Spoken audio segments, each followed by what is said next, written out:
नमस्कार दर्शकों, हमारे हेल्थ केयर से जुड़े हुए एक नए एपिसोड में आपका पुनः स्वागत है। और आज पता नहीं क्यों एपिसोड शुरू करते हुए मैं कुछ सोच रहा था और मुझे कुछ दूर के रिश्तेदारों की याद आ रही थी।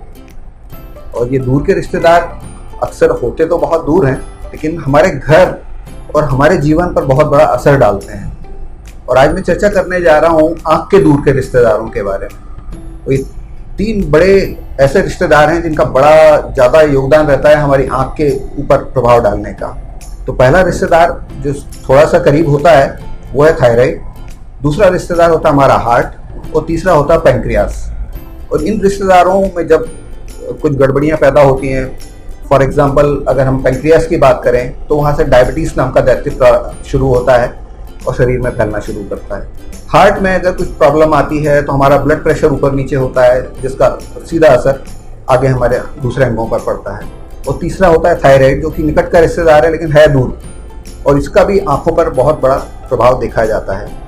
जब ये रिश्तेदार आपकी आंख को आंख दिखाते हैं तो आपको आंख के चिकित्सक के पास जाने का रास्ता बताते हैं। तो आज हम चर्चा करने जा रहे हैं कि थायराइड आई क्या होती है और इसके आंखों पर किस तरह के प्रभाव देखे जाते हैं। और इस चर्चा के लिए हमारे साथ मौजूद हैं सुदर्शन नेत्रालय के वरिष्ठ नेत्र रोग विशेषज्ञ एवं डायरेक्टर डॉक्टर प्रतीक गुर्जर जी। तो प्रतीक जी, आपका बहुत बहुत स्वागत है।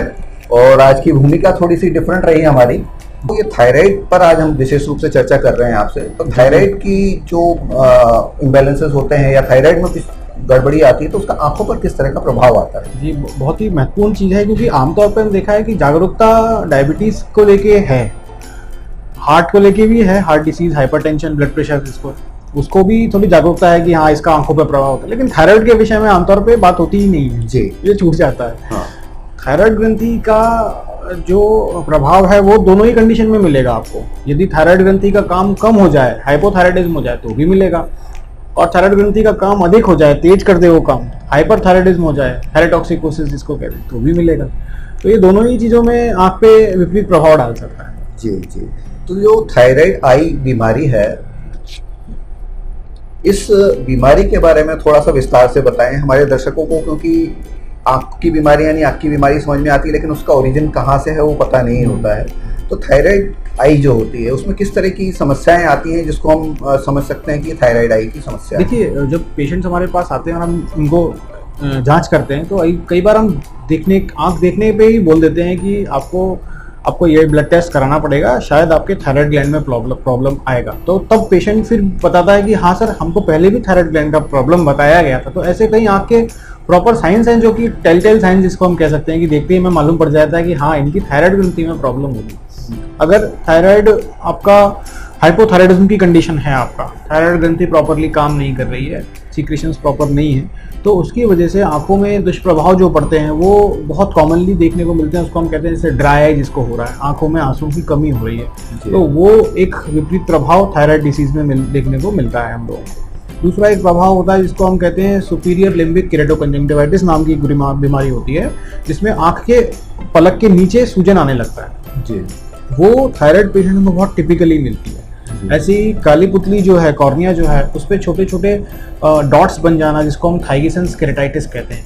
ये केरेटाइटिस भी थायराइड पेशेंट्स में बहुत कॉमनली मिलती है। तो जब पेशेंट हमारे पास ऐसे आते हैं तो ज़्यादातर वो हमें कंप्लेंट करते हैं कि हमें आंखों में सूखापन, किरकिरी लगता है, आंखों में कुछ पड़ा हुआ है, चुभन हो रही है, जब हम पलक झपक रहे हैं तो हमें तकलीफ हो रही है। ये सारी पेशेंट्स का जब परेशानी होती है तो ज़्यादातर हम ये पाते हैं कि हाँ उसके थायराइड ग्लैंड में भी साथ में प्रॉब्लम है जी। तो ये हाइपोथायराइडिज्म में ये सारी चीज़ें आँख में मिल सकती हैं जी। तो डॉक्टर साहब, ये कहा जाता है कि जब थायराइड की समस्या आँखों तक पहुँचती है तो आँखों को हम देखते हैं कि कुछ प्रेशर की वजह से वो बाहर तरफ निकली हुई दिखाई देती है और ऐसा लगता है कि वो व्यक्ति किसी दूसरे व्यक्ति को घूर के देख रहा है। तो ये एग्जैक्टली होता क्या है? ये अदर एक्सट्रीम है। अभी जो मैं बता रहा था वो हाइपोथायराइडिज्म था, मतलब कि ग्रंथि आपकी कम काम कर रही थी। अगर उसके विपरीत हो जाए और वो ज्यादा काम करने लग जाए तो क्या होगा? तो होगा जिसको आपने कहा कि व्यक्ति की आंखें जो बाहर निकलने लगती है ना, उसको हम कहते हैं ग्रेव्स डिसीज, थायरोटॉक्सिकोसिस। ये जो बीमारी है इसमें हमारी जो ग्लैंड्स के सीक्रेशंस हैं वो बढ़ जाएंगे और इस प्रकार का विपरीत प्रभाव डालते हैं कि हमारे आंख में जो पीछे टिश्यू है वो ज़्यादा पानी सोख लेता है। ज़्यादा पानी सोखने की वजह से वो आंखों को बाहर की तरफ धक्का मारने लगता है।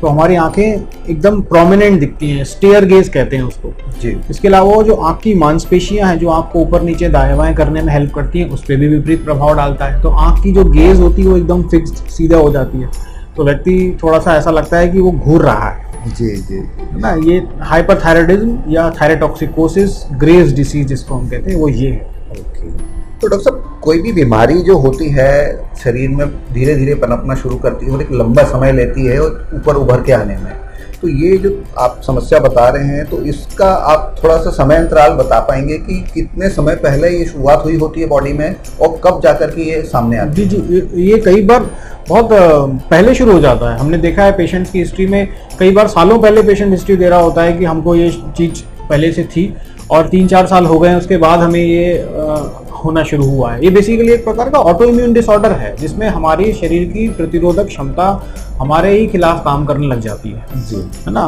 तो इसमें धीरे धीरे करके ये आंखों पे प्रभाव आते हैं और इसमें प्रभाव जो आएंगे वो किस तरह से आएगा कि प्रोमिनेंट गेज तो होगा ही, तो उसकी वजह से हमको पलक झपकने में दिक्कत होगा। पलक झपकने में दिक्कत होगा तो आँख की बाहरी त्वचा पे सूखापन आने के चांस होते हैं, जिससे कि कॉर्निया पे जिस तरह हम कहते हैं कि चोट लग सकती है, घर्षण हो सकता है, क्योंकि वो बाहर की तरफ फैली हुई हैं और उन पलकें उनको ढक नहीं पा रही हैं। जी। दूसरा दुष्प्रभाव और ज़्यादा खतरनाक जो दुष्प्रभाव है इसका वो ये कि चूंकि आँख के पिछले हिस्से में सेलुलर इडीमा हो गया है, तो पीछे जो एक नस दिमाग और आँख के बीच में है जिसको हम ऑप्टिक नर्व कहते हैं, उसका कंप्रेशन शुरू हो जाता है। वो कंप्रेशन शुरू हो गया अगर, तो वो नस को डैमेज कर देता है परमानेंटली और वो परमानेंट विजन लॉस करता है। ओ, ये तो मतलब काफी खतरनाक बात है ये। तो डॉक्टर साहब, अब हमने बीमारी के लक्षणों की चर्चा कर ली है, बीमारी क्यों होती है इस बारे में जान लिया है। अब दर्शकों के मन में एक जिज्ञासा जरूर आ रही होगी कि कौन सी जांचें ऐसी होती हैं जिससे हम पता लगा सकते हैं कि ये समस्या हमारी आंख में पैदा हो चुकी है। देखिए, इसमें हमको 2 लोगों की हेल्प लगती है। एक तो एंडोक्राइनोलॉजिस्ट जो आपके एंडोक्राइन विशेषज्ञ होते हैं, वो उनको ट्रीटमेंट लूप में लेना पड़ता है, और दूसरा आई स्पेशलिस्ट।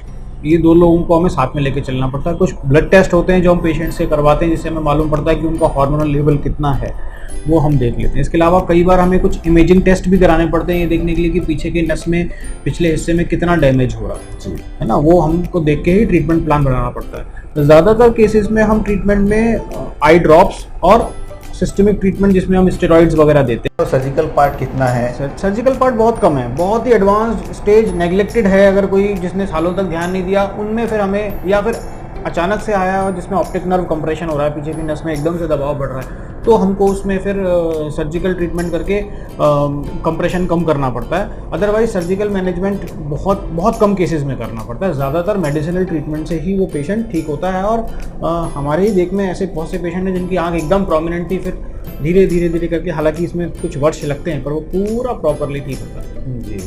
तो डॉक्टर साहब, ये बीमारी हो ना, या अगर हो रही है तो आगे ना प्रोग्रेस करे, तो इसको लेकर के हमारे दर्शकों को कुछ टिप्स दीजिएगा जिससे कि वो समय रहते सावधान हो सके और ये बीमारी इतनी गंभीर ना बने कि जैसा आप बता रहे हैं कि कई बार सर्जिकल इंटरवेंशन की भी ज़रूरत पड़ जाती है जब एडवांस स्टेज में चीज़ें पहुंच जाती हैं। तो ऐसे क्या उपाय आप सजेस्ट करेंगे जिससे कि ये बीमारी हमारे दर्शक? देखिए, अगर पेशेंट मरीजों को ऐसा लग रहा है कि हमारी आंखें खोलने बंद करने में हमें तकलीफ हो रही है, या हमारी आंखें फिक्स रहती हैं, या हमारी गेज एकदम प्रोमिनेंट आ गई है, ऐसा लगता है कि अगर आपके घर में कोई व्यक्ति ऐसा है जो ऐसा लगता है कि जो लगातार घूर रहा है, वो घूर नहीं रहा है, उसको कुछ प्रॉब्लम है, इसलिए ऐसा स्टेयर गेज हो गया है। अगर पलकों की ड्रूपिंग हो रही है, पलकें बार बार नीचे आ रही हैं, तो ये सब शुरुआती लक्षण है कि हमें अब नेत्र विशेषज्ञ को जांच कराना चाहिए। तो हम शुरुआत में पकड़ लेंगे तो और वो काफ़ी इजीली मैनेज हो जाती है चीज़ें। तो दर्शकों, ये आज हमने की चर्चा आँखें दूर के रिश्तेदार के बारे में, जिससे कि आपकी आंखों में किस तरह की समस्याएं हो सकती हैं, और समय रहते अगर आप उन समस्याओं को डॉक्टर्स के पास जाके मिल लेते हैं, उनका उपाय कर लेते हैं, तो ये समस्या आपको नहीं होगी। तो दर्शकों, हमें पूरा विश्वास है कि डॉक्टर साहब ने जो आपको उपाय बताए हैं, जो इस बीमारी के बारे में जानकारी दी है, इन लक्षणों और इन उपायों को जान करके आप इस बीमारी से बचने के लिए समय रहते चिकित्सकों के पास अपनी जांच कराने पहुंचेंगे। और अगर आपके इस संबंध में कोई और प्रश्न है तो आप हमारे कमेंट बॉक्स में लिख सकते हैं। हम अगले एपिसोड तक आपके जो भी प्रश्न हैं उनके जवाब देने की पूरी कोशिश करेंगे। और आज का एपिसोड हम यहीं समाप्त करते हैं। बहुत बहुत धन्यवाद।